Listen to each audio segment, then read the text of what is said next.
जय श्री कृष्णा, राधे राधे। आप सभी का हमारे YouTube चैनल श्री कृष्ण दीवानी में हार्दिक स्वागत है। आज पूर्णिमा के शुभ अवसर पर हम सब सुनेंगे श्री सत्यनारायण भगवान की कथा। सभी बोलिए सत्यनारायण भगवान की जय। एक समय नैमिषारण्य तीर्थ में शौनक आदि 88,000 ऋषियों ने श्री सूत जी से पूछा कि हे प्रभु, इस कलयुग में वेद विद्या के रहित मनुष्यों को प्रभु भक्ति किस प्रकार से मिलेगी तथा उनका उद्धार कैसे होगा। हे मुनि श्रेष्ठ, कोई ऐसा तप बतलाइए जिससे थोड़े समय में ही पुण्य प्राप्त हो जाए तथा मनवांछित फल मिले। वह कथा सुनने की हमारी तीव्र इच्छा है।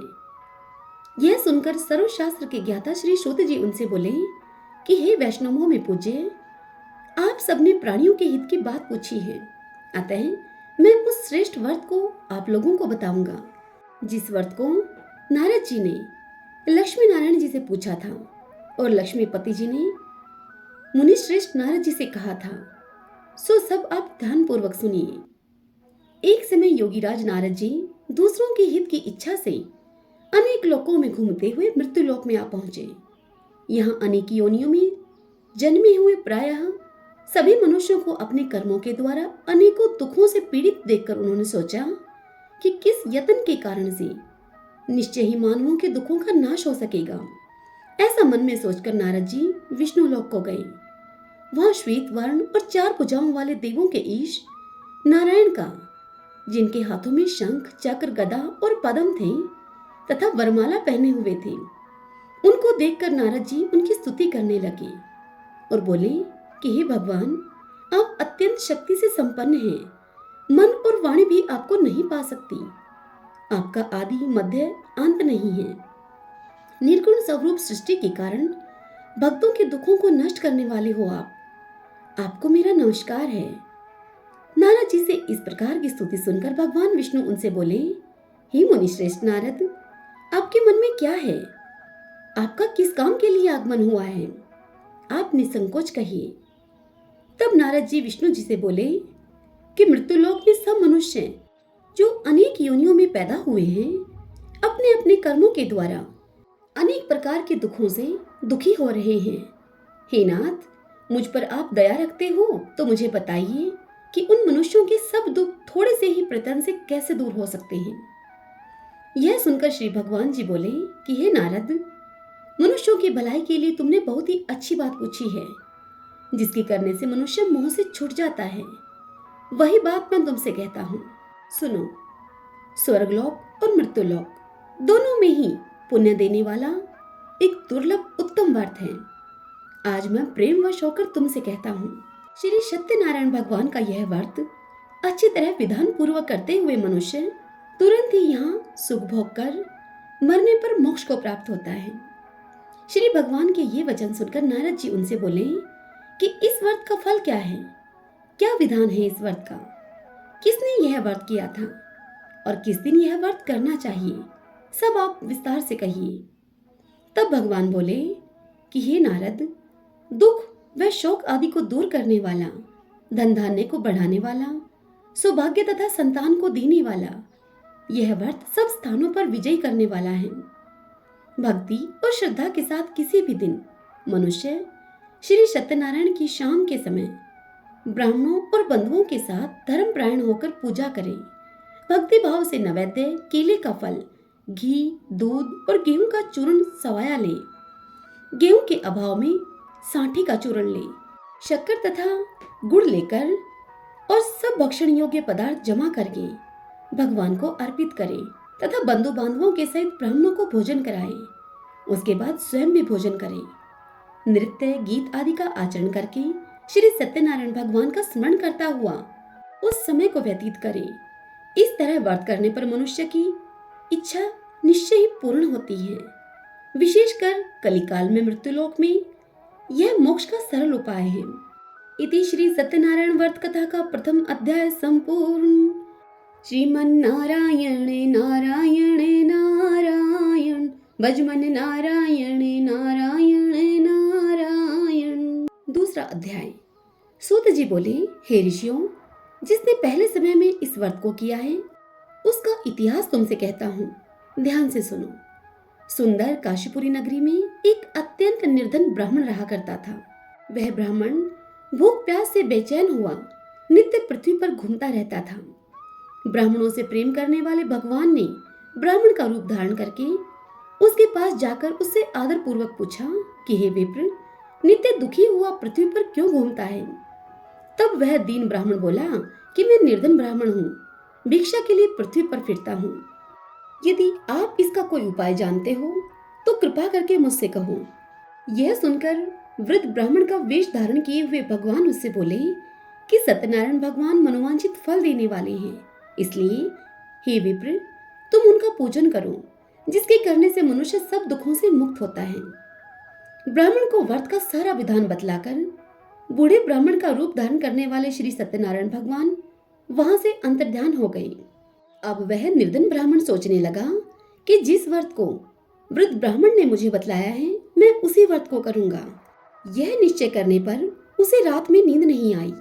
वह सवेरे उठकर सत्यनारायण भगवान के व्रत का निश्चय करके भिक्षा के लिए चल पड़ा। उस दिन उसको भिक्षा में बहुत सा धन मिला, जिससे कि बंधु बांधवों के साथ उसने श्री सत्यनारायण का व्रत किया। इस व्रत को करने से वह विप्र सब दुखों से छुटकर अनेक प्रकार की संपत्तियों से युक्त हुआ। उस समय से वह विप्र हर मास इस व्रत को करने लगा। तरह से सत्यनारायण भगवान के व्रत को जो भी करेगा वह सब पापों से छुटकर मोक्ष को प्राप्त होगा। आगे जो पृथ्वी पर श्री सत्यनारायण भगवान का व्रत करेगा वह मनुष्य सब दुखों से छूट जाएगा।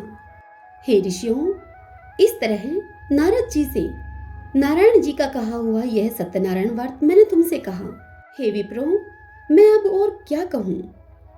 तब ऋषि बोले कि हे मुनिवर, संसार में उस विप्र से सुनकर और किस किस ने इस व्रत को धारण किया, हम वह सब सुनना चाहते हैं। इसके लिए हमारे मन में अपार श्रद्धा है। यह सुनकर सूत जी बोले कि हे मुनियों, जिसने इस व्रत को किया वह तुमसे कहता हूँ सुनो। एक समय वह विप्र धन और ऐश्वर्य के अनुसार बंधु बांधवों के साथ व्रत करने को तैयार हुआ। उसी समय एक लकड़ी बेचने वाला बूढ़ा आदमी वहां आया और बाहर लकड़ियों को रखकर विप्र के मकान में गया। प्यास से दुखी लकड़हारा उनको व्रत करते हुए देखकर उस विप्र को नमस्कार करके कहने लगा कि यह आप क्या कर रहे हैं और इसको करने से क्या फल मिलता है, कृपा मुझे भी बताइए। यह सुनकर उस ब्राह्मण ने कहा कि सब मनोकामनाओं को पूर्ण करने वाला यह श्री सत्यनारायण भगवान का व्रत है। इसकी ही कृपा से मेरे यहाँ धन धान्य आदि की वृद्धि हुई है। उस ब्राह्मण से इस व्रत के बारे में जानकर लकड़हारा बड़ा ही प्रसन्न हुआ। चरणामृत लेकर और प्रसाद खाने के बाद वह अपने घर को गया। लकड़हारे ने अपने मन में इस प्रकार का संकल्प किया कि आज गांव में लकड़ी बेचने से जो मुझे धन मिलेगा उसी से श्री सत्यनारायण भगवान का मैं उत्तम व्रत करूंगा। मन में ऐसा विचार करके वह बूढ़ा आदमी लकड़ियां अपने सिर पर रखकर जिस नगर में धनवान लोग रह रहे थे ऐसे सुंदर नगर में गया। उस रोज वहां पर उसे उन लकड़ियों के दाम पहले दिनों के दामों से चौगुना दाम मिले। तब वह लकड़हारा दाम लेकर और अति प्रसन्न मन से पके हुए केले की फली, शक्कर, दूध, दही और गेहूं का चूर्ण इत्यादि श्री सत्यनारायण भगवान के व्रत की कुल सामग्रियों को लेकर अपने घर को पहुंचा। फिर उसने अपने घर जाकर अपने भाई बंधुओं को बुलाकर विधि विधान के साथ भगवान सत्यनारायण जी का पूजन और व्रत किया। उस व्रत के प्रभाव से वह बूढ़ा लकड़हारा धन, पुत्र आदि से युक्त हुआ और संसार के समस्त सुख भोगकर वैकुंठ को चला गया। इति श्री सत्यनारायण व्रत कथा का द्वितीय अध्याय संपूर्ण। श्रीमन्नारायण नारायण नारायण भजमन नारायण नारायण नारायण। तृतीय अध्याय सुनेंगे। सूत जी बोले कि हे श्रेष्ठ मुनियों, अब आगे की कथा कहता हूं तुमसे, सुनो। पहले समय में उल्कामुख नाम का एक बुद्धिमान राजा था। वह सत्यवक्ता और जितेंद्रिय था। प्रतिदिन देव स्थानों पर जाता और गरीबों को धन देकर उनके कष्टों को दूर किया करता था। उसकी पत्नी कमल के समान मुख वाली और सती साध्वी थी। भद्रशिला नदी के तट पर उन दोनों ने श्री सत्यनारायण भगवान का व्रत किया। उस समय वहां एक साधु नामक वैश्य आया। उसके पास व्यापार के लिए बहुत सा धन था। राजा को व्रत करते हुए देखकर वह विनय के साथ उनसे पूछने लगा कि हे राजन, भक्ति युक्त चित्त से ये आप क्या कर रहे हैं? मेरी सुनने की इच्छा है, सो आप मुझसे बताइए। तब राजा बोला कि हे साधु, अपने बांधुओं के साथ पुत्रादि की प्राप्ति के लिए यह एक महाशक्तिवान श्री सत्यनारायण भगवान का व्रत और पूजन किया जा रहा है। राजा के ऐसे वचन सुनकर साधु उनसे आदर पूर्वक इस प्रकार से बोला। साधु ने कहा कि हे राजन, मुझसे इसका सब विधान कहिए, मैं भी आपके कहे के अनुसार इस व्रत को करूंगा। मेरी भी कोई संतान नहीं है, इस व्रत को मैं करूंगा तो मुझे भी संतान अवश्य ही मिलेगी। राजा से सारा विधान पूछकर और सुनकर व्यापार से निवृत्त होकर वह साधु आनंद के साथ अपने घर गया। साधु ने अपनी पत्नी से संतान देने वाले उस उत्तम व्रत का वर्णन सुनाया और उससे कहा कि जब मेरे संतान होगी तब मैं इस व्रत को करूंगा। साधु ने ऐसे वचन अपनी पत्नी लीलावती से कही। एक दिन उसकी पत्नी लीलावती पति के साथ आनंदित होकर सांसारिक धर्म में प्रवृत्त होकर श्री सत्यनारायण भगवान की कृपा से गर्भवती हो गई तथा 10वें महीने में उसके एक सुंदर कन्या का जन्म हुआ। दिनों दिन वह इस तरह बढ़ने लगी कन्या जैसे कि शुक्ल पक्ष का चंद्रमा बढ़ता है। कन्या का नाम कलावती रखा गया। जब संतान पैदा हो गई, उसका नामकरण हो गया, तब लीलावती ने मीठे शब्दों में अपने पति से कहा कि जो आपने संकल्प किया था कि सत्यनारायण भगवान का मैं व्रत करूंगा, अब आप उस व्रत को करिए। तब यह सुनकर वह साधु बोला कि हे प्रिय, इसके विवाह पर मैं यह व्रत करूंगा। इस प्रकार अपनी पत्नी को आश्वासन देकर वह साधु नगर को चला गया। अब कलावती पितृगृह में रहती हुई दिनों दिन वृद्धि को प्राप्त हो गई। साधु ने जब नगर में सखियों के साथ अपनी पुत्री को देखा तो तुरंत ही दूत को बुलाकर उससे कहा कि पुत्री के लिए कोई सुयोग्य वर देख कर लाओ। साधु की आज्ञा को पाकर दूत कंचन नगर में जा पहुंचा और वहां वह देखभाल करके लड़की के लिए सुयोग्य फौणिक पुत्र को ले आया। उस सुयोग्य लड़के को देखकर साधु ने अपने बंधु बांधवों के सहित प्रसन्नचित होकर अपनी पुत्री का विवाह उसके साथ संपन्न कर दिया। किंतु दुर्भाग्य से विवाह के समय भी उस व्रत को वह करना भूल गया। तब श्री भगवान उस पर क्रोधित हो गए और उन्होंने श्राप दिया कि तुम्हें दारुण दुख प्राप्त होगा। अपने कार्य में कुशल वह साधु नामक बनिया अपने जमाता के साथ समुद्र के समीप ही स्थित रतनसारपुर नामक एक नगर में गया और वहां जाकर उन दोनों ससुर जमाई ने चंद्रकेतु राजा के उस नगर में व्यापार करना शुरू कर दिया। एक बार भगवान श्री सत्यनारायण की माया से प्रेरित होकर कोई चोर राजा का धन चुराकर भागा जा रहा था। किंतु जब चोर ने राजा के दूतों को अपने समीप आता हुआ देखा तो चोर घबराकर भागता हुआ राजा के उस धन को वहीं चुपचाप रख गया जहां पर कि वह ससुर जमाई ठहरे हुए थे। जब दूतों ने उस साधु नामक वैश्य के पास राजा के धन को रखा हुआ देखा तो उन दोनों ससुर और जमाई को पकड़कर राजा के पास ले जाकर वह दूत बोले कि महाराज, हम इन दोनों चोरों को पकड़ कर लाए हैं, अब हमें क्या करना है, हमें आज्ञा दीजिए। तब राजा ने उन्हें आज्ञा दी कि इन्हें कारावास में डाल दो और फिर उन्हें कारावास में डाल दिया गया और उनका सब धन छीन लिया गया। श्री सत्यनारायण भगवान के श्राप के द्वारा उनकी पत्नी भी घर पर रहते हुए बहुत दुखी हुई और उनके घर पर जो धन रखा हुआ था उस सब धन को भी चोर चुरा ले गए।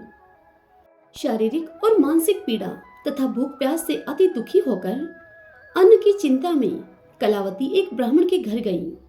वहां उसने श्री सत्यनारायण भगवान का व्रत होते हुए देखा, फिर कथा सुनी तथा प्रसाद ग्रहण करके रात को अपने घर पर वापस आई। जब वह घर आई तो उसकी माता ने कलावती से कहा कि हे पुत्री, तू अब तक कहाँ रही और तेरे मन में क्या है? तब वह कलावती बोली कि हे माता, मैंने एक ब्राह्मण के घर में श्री सत्यनारायण भगवान का व्रत देखा है। कन्या के ये वचन सुनकर लीलावती भगवान के पूजन की तैयारी करने लगी और कहा कि हम भी यह व्रत करेंगे। लीलावती ने परिवार और बंधुओं के सहित श्री सत्यनारायण भगवान का पूजन किया और भगवान से यह वर मांगा कि मेरे पति और दामाद शीघ्र ही आ जाएं। इसी के साथ यह प्रार्थना भी की कि हम सबका अपराध आप क्षमा करो। श्री सत्यनारायण भगवान इस वर से संतुष्ट हो गए और राजा चंद्रकेतु को स्वप्न में भगवान ने दर्शन देकर उनसे कहा कि हे राजन, दोनों वैश्यों को प्रातःकाल ही छोड़ दो और उनका सारा धन जो तुमने ले लिया है वह धन उन्हें वापस दे दो, नहीं तो मैं तुम्हारा समस्त धन, राज्य, पुत्र आदि सब नष्ट कर दूंगा। राजा से ऐसा कहकर भगवान सत्यनारायण राजा के स्वप्न से अंतर्ध्यान हो गए। प्रातःकाल राजा चंद्रकेतु ने सभा में अपना स्वप्न सुनाया सभी को। फिर दोनों वाणिक पुत्रों को राजा ने कैद से मुक्त करके अपनी सभा में बुलाया। दोनों ने आते ही राजा को नमस्कार किया। तदंतर राजा ने अपने मीठे वचनों से उनसे कहा कि हे महानुभावों, भाग्यवश ऐसा कठिन दुख तुम्हें प्राप्त हुआ है, अब तुम्हें कोई भय नहीं है। ऐसा कहकर राजा ने उनको नए नए वस्त्र आभूषण पहनाए और उनका जितना भी धन लिया था राजा ने उससे दुगना धन देकर उन्हें आदर से विदा किया। दोनों वैश्य अपने घर को चल दिए। इति श्री सत्यनारायण व्रत कथा का 3रा अध्याय संपूर्ण। श्रीमन्नारायण नारायण हरि हरि, भजमन नारायण नारायण हरि हरि। 4th अध्याय सुनेंगे। सूत जी बोले कि हे ऋषियों, वैश्य ने मंगलाचार करके यात्रा अपनी आरंभ की और अपने नगर को चल दिए। उनके थोड़ी दूर निकलने पर ही दंडी वेशधारी श्री सत्यनारायण भगवान ने उनसे पूछा कि हे साधु, तेरी नाव में क्या है? यह सुनकर अभिमानी वाणिक अर्थात हंसता हुआ वह साधु नामक वैश्य इस प्रकार से बोला कि हे दंडी, आप क्यों पूछ रहे हैं? क्या धन लेने की इच्छा है आपकी? मेरी नाव में तो केवल बेल और पत्ते भरे पड़े हैं। वैश्य का यह कठोर वचन सुनकर श्री भगवान ने उससे कहा कि तुम्हारा वचन सत्य हो। और इस प्रकार से कहकर वह दंडी वेशधारी भगवान वहां से दूर चले गए और कुछ दूर जाकर समुद्र के किनारे पर बैठ गए। दंडी के जाने पर वैश्य ने नित्य क्रिया करने के बाद नाव को ऊंची उठी हुई देखकर बड़ा ही अचंभा किया तथा नाव में बेलपत्ते आदि देखकर वह मूर्छित होकर जमीन पर गिर पड़ा। फिर मूर्छा जब उसकी खुली तो मूर्छा खुलने पर अत्यंत शोक प्रकट करने लगा। तब उसका दामाद उससे बोला कि आप शोक न करें, यह दंडी का श्राप है, अतः उनकी शरण में हमें चलना चाहिए, तभी हमारी मनोकामना पूर्ण होगी। दामाद के यह वचन सुनकर वह दंडी के पास पहुंचा और अत्यंत भक्तिभाव से नमस्कार करके दंडी वेशधारी भगवान से वह बोला कि मैंने जो आपसे असत्य वचन कहे थे उनके लिए आप मुझे क्षमा करो। ऐसा कहकर शोकातुर होकर वह रोने लगा। तब यह देखकर दंडी भगवान उससे बोले कि हे वाणिक पुत्र, मेरी आज्ञा से बार बार तुम्हें दुख प्राप्त हुआ है, तू मेरी पूजा से विमुख हुआ है। यह सुनकर वह साधु वैश्य बोला कि हे भगवान, आपकी माया से ब्रह्मा आदि देवता भी आपके रूप को नहीं जानते, तब मैं अज्ञानी भला कैसे जान सकता हूँ? आप मुझ पर प्रसन्न होइए, मैं सामर्थ्य के अनुसार आपकी पूजा करूंगा। मेरी आप रक्षा करो और पहले के समान नौका में मेरे धन भर दो। उसके भक्ति युक्त वचन सुनकर भगवान प्रसन्न होकर उसकी इच्छा के अनुसार उसे वर देकर वहां से अंतर्ध्यान हो गए। तब उन्होंने नाव पर आकर देखा कि नाव धन से परिपूर्ण है। फिर वह श्री सत्यनारायण भगवान का पूजन करके साथियों के सहित अपने नगर को चला। जब वह अपने नगर के निकट पहुंचा तब दूत को उसने घर भेजा। तब दूत ने साधु के घर जाकर उसकी पत्नी को नमस्कार करके उससे कहा कि साधु वैश्य अपने दामाद के सहित इस नगर के समीप आ गए हैं। ऐसा सुनकर साधु की पत्नी ने बड़े हर्ष के साथ श्री सत्यनारायण का पूजन करके अपनी पुत्री से कहा कि हे पुत्री, मैं अपने पति के दर्शन करने के लिए जा रही हूँ, तो कार्य पूर्ण करके शीघ्र आ जाना। माता के ऐसे वचन सुनकर कलावती प्रसाद छोड़कर जल्दी में अपने पति के पास गई। प्रसाद की अवज्ञा के कारण श्री सत्यनारायण भगवान ने रुष्ट होकर उसके पति को नाव के सहित पानी में डुबो दिया। कलावती अपने पति को न देखकर रोती हुई जमीन पर मूर्छित हो गई। इस तरह नौका को डूबा हुआ तथा कन्या को रोता हुआ देखकर साधु नामक वैश्य दुखी होकर बोला कि हे प्रभु, मुझसे या मेरे परिवार से जो भूल हुई हो उसके लिए हमें क्षमा करो। उसके दीन वचनों को सुनकर भगवान श्री सत्यनारायण उस पर प्रसन्न हो गए। तदंतर वहां एक आकाशवाणी हुई। आकाशवाणी ने कहा कि हे साधु, तेरी कन्या मेरे प्रसाद को छोड़कर आई है, इसलिए उसका पति अदृश्य हुआ है। यदि वह घर जाकर प्रसाद खाकर लौटे तो इससे उसे उसका पति अवश्य मिलेगा। आकाशवाणी सुनकर कलावती ने घर पहुंचकर भगवान का प्रसाद खाया और फिर अपने पति के दर्शन किए। तत्पश्चात साधु ने बंधु बांधवों के सहित श्री सत्यनारायण भगवान का विधि पूर्वक पूजन किया। इस लोक का सुख भोग कर अंत में वह स्वर्गलोक को गया। इति श्री सत्यनारायण व्रत कथा का 4th अध्याय संपूर्ण। श्रीमन्नारायण नारायण नारायण भजमन नारायण नारायण नारायण। 5वां अध्याय सुनेंगे। सूत जी बोले कि हे ऋषियों, मैं और भी कथा कहता हूँ, सुनो। प्रजापालन में लीन तुंगध्वज नामक एक राजा था। उसने भी भगवान का प्रसाद त्याग कर बहुत दुख पाया। एक समय वन में जाकर वन के पशुओं को मारकर बड़ के पेड़ के नीचे आया। वहां उसने ग्वालों को भक्ति भाव से बांधवों के सहित श्री सत्यनारायण जी का पूजन करते हुए देखा, किंतु फिर भी वह राजा वहां नहीं गया। अभिमानवश उसने नहीं नमस्कार किया। जब ग्वालों ने श्री भगवान का प्रसाद उसके सामने रखा तो वह प्रसाद त्याग कर अपनी नगरी को चला गया। वहां नगरी में पहुंचकर उसने अपना सब कुछ नष्ट हुआ पाया। तब वह जान गया कि यह सब भगवान ने किया है। तब वह विश्वास करके ग्वालों के पास गया और विधि पूर्वक पूजन करके प्रसाद खाया। तो श्री सत्यनारायण भगवान की कृपा से राजा के राज्य में सब कुछ पहले जैसा ही हो गया। फिर दीर्घ काल तक सुख भोग कर वह राजा मृत्यु होने पर स्वर्गलोक को गया। जो मनुष्य इस परम दुर्लभ व्रत को करेगा, भगवान की कृपा से उसे धन धान्य की प्राप्ति होगी। निर्धन को धन मिल जाता है और बंधी बंधन से मुक्त होकर निर्भय हो जाता है। संतानहीनों को संतान की प्राप्ति होती है तथा सब मनोरथ पूर्ण होकर अंत में वह मनुष्य वैकुंठ धाम को जाता है। हे ऋषियों, जिन्होंने पहले इस व्रत को किया है, अब उनके दूसरे जन्म की कथा कहता हूँ। वृद्ध शतानंद ब्राह्मण ने सुदामा का जन्म लेकर मोक्ष को पाया। लकड़हारे ने अगले जन्म में निषाद बनकर मोक्ष प्राप्त किया। उल्कामुख नाम का जो राजा था, उसने अगले जन्म में राजा दशरथ होकर वैकुंठ को प्राप्त किया। साधु नाम के वैश्य ने मोरध्वज बनकर अपने पुत्र को आरे से चीरकर मोक्ष को प्राप्त किया। महाराज तुंगध्वज ने स्वयंभू होकर भगवान में भक्ति युक्त होकर कर्म करके मोक्ष प्राप्त किया। इति श्री सत्यनारायण व्रत कथा का 5वां अध्याय संपूर्ण। श्रीमन्नारायण नारायण नारायण भजमन नारायण नारायण नारायण। सत्यनारायण भगवान की कथा संपूर्ण हुई। आइए अब हम सब मिलकर आरती करते हैं। ओम जय लक्ष्मी रमणा स्वामी, जय लक्ष्मी रमणा सत्यनारायण स्वामी, जनपातक हरिणा। ओम जय लक्ष्मी रमणा रत्न जड़ित सिंहासन, अद्भुत छवि राजे, नारद करत निराजन, घंटा ध्वनि बाजे। ओम जय लक्ष्मी रमणा प्रकट भई कलि कारण, द्विज को दर्श दियो, बूढ़ो ब्राह्मण बन कर कंचन महल कियो। ओम जय लक्ष्मी रमणा दुर्बल भील कठारो, जिन पर कृपा करी, चंद्रचूड़ एक राजा, तिनकी विपत्ति हरी। ओम जय लक्ष्मी रमणा वैश्य मनोरथ पायो, श्रद्धा तज दीनी, सो फल भोग्यो प्रभु जी, फिर स्तुति कीनी।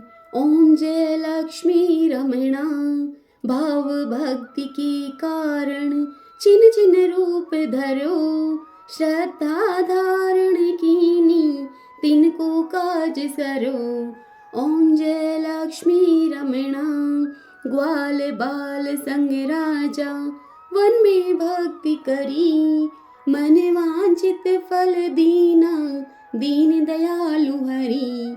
ओम जय लक्ष्मी रमणा चढ़त प्रसाद सवायो, कदली फल मेवा, धूप दीप तुलसी से, राजी सत देवा। ओम जय लक्ष्मी रमणा श्री सत्यनारायण स्वामी जी की आरती जो कोई जन गावे, कहत शिवानंद स्वामी मनवांछित फल पावे।